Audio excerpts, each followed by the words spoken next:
Sexología. Doctor Carlos Sotopaiva. ¿Cómo le va, doctor?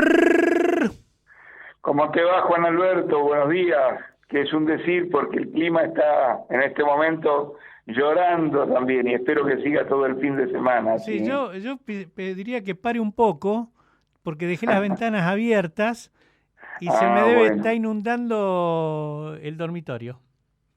Bueno, un poquito de humedad no te va a venir mal. No, pero el piso es de madera, doctor. Hay que cuidarse, hay que cuidarse. Usted que dice que quiere que llueva todo el fin de semana, no quiera saber lo que le está diciendo Cecilia en este momento. No, si ya le escuché el tono cuando yo le dije lo mismo a ella, ahí nomás me dijo lo conecto, pero con un tono que dejaba un montón de subtítulos, que me lo supongo. Bueno, doctor, como charlamos en privado en la semana, el programa de hoy ha rondado en el tema de Maradona. Recién casualmente terminamos una comunicación con Udine porque queríamos ver la visión del norte de Italia. Claro. Teníamos la visión del sur. De parte de Mimo. De Mimo, porque él es calabrés. O sea, claro. Él lo ama a Maradona. Tuvo una relación muy cercana con Maradona. Y además supongo que vivió cada una de las instancias en donde el Diego estuvo por allí, ¿no? Claro, totalmente. Y habló muy bien de Claudia, Maradona. Entonces, el tipo, pero digo, tengo que tener la visión del norte. Y bueno, hace un ratito estuvimos en comunicación con Udine. Y ahora con el doctor.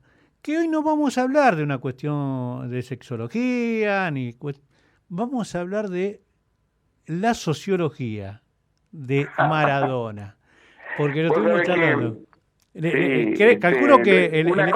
Una cosa es hablar en privado, como lo estuvimos haciendo, en donde, por supuesto, cada uno tiene el derecho a dar su opinión. Yo, ahora, y en estas circunstancias, también me veo un poco obligado a opinar desde mi lugar, desde mi humilde lugar como futbolero, como futbolero que es. Claro. Vos sabés que justamente este tema me ha provocado una serie de emociones muy encontradas, en donde tuve que revisar muchos aspectos conceptuales, porque creo que para los que escuchan habitualmente este programa ya no es ninguna novedad de que yo no soy ni deportista y mucho menos futbolero y que no conozco absolutamente nada de esto. Pero el fenómeno que de alguna manera ha conmocionado al mundo ya creo que es un campo de estudio para toda la sociología. Yo no soy sociólogo, pero desde mi humilde lugar, vuelvo a repetir, de alguien que está en contacto con las problemáticas más íntimas de la gente, que son precisamente las que me consultan, vinculadas a sus problemas de sexualidad, y en donde a lo largo de años de ejercer esta práctica de terapeuta sexual y educador sexual, me he tenido que conectar con infinidad de aspectos de muchísima intimidad de las personas. He tenido, y además decírselo muchas veces, que si los escuchaba y si trataba de aportar algo, era desde un lugar en donde no estaba ni con el dedo acusador de un juez, ni con las jinetas de alguien con uniforme y autoridad de las Fuerzas Armadas o policíacas, y mucho menos con la sotana de un sacerdote, sino que estaba desde un lugar neutral en donde humanamente trataba de comprender sus emociones, sus angustias, los miedos y además las pérdidas que habrían tenido en relación a lo que me venían a consultar.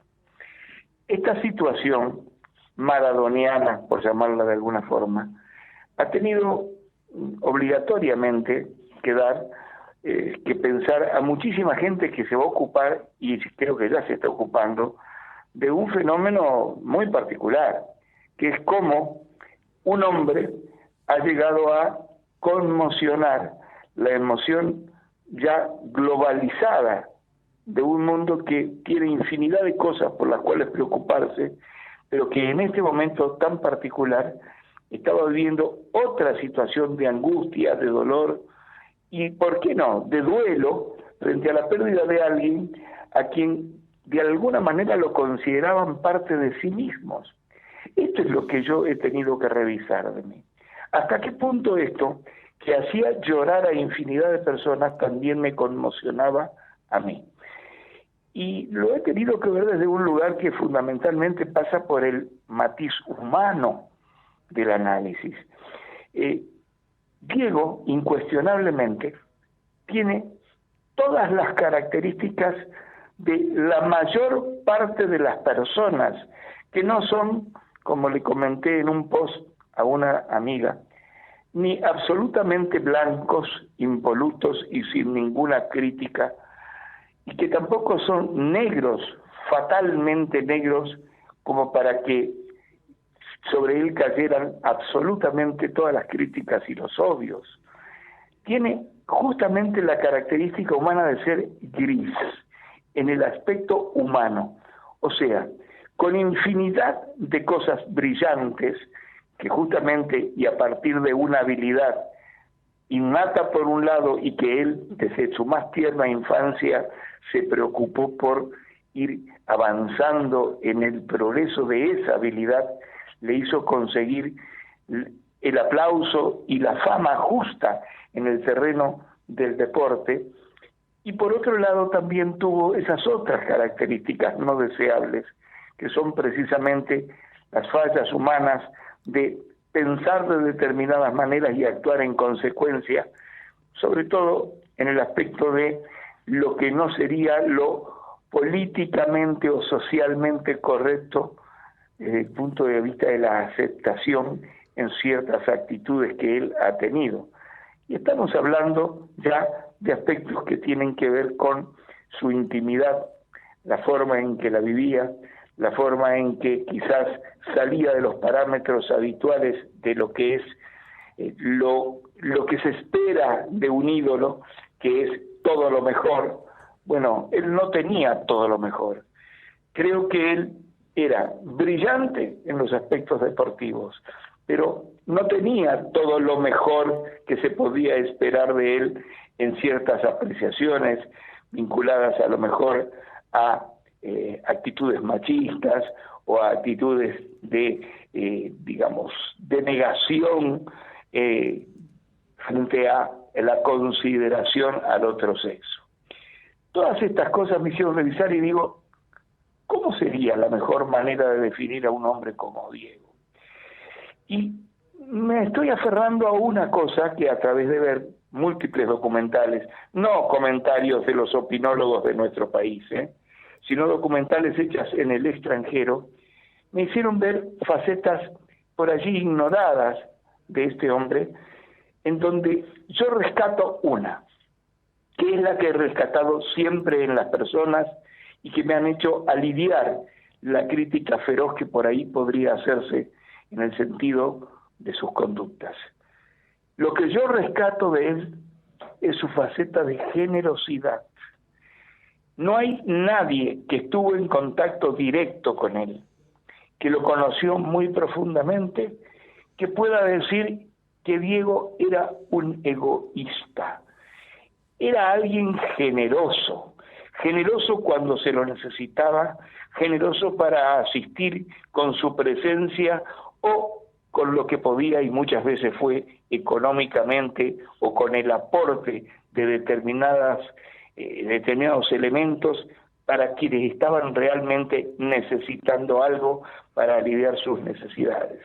Entonces, esta faceta de generosidad me hace disculparle muchas otras cosas, y lo que más fundamentalmente me hace de alguna manera tenerlo en este lugar de privilegio es también otro detalle, que es el aspecto humano, por decir así, de no haber nunca apartado sus orígenes, de no haber olvidado de sus orígenes tan humildes, de no haberse olvidado de ese barrio ni de ese lugar al cual siempre perteneció a pesar de la fama obtenida en los aspectos futbolísticos. Entonces, estos aspectos de no olvidarse de sus orígenes y de su generosidad, yo quisiera que lo tuvieran muchísimos de los que lo critican. Y yo sé que después de esto van a lloverme muchos llamados telefónicos y van a decir, ¿cómo se larga a opinar un tipo que no entiende nada de fútbol y alguien que lo único que hace es estar a veces en el aspecto comunicacional, radiofónico, televisivo o atendiendo en su consultorio? Opino porque valoro como persona a alguien que no se olvida de sus orígenes y está siempre defendiendo al necesitado y que además fundamentalmente fue generoso cuando se lo necesitaba.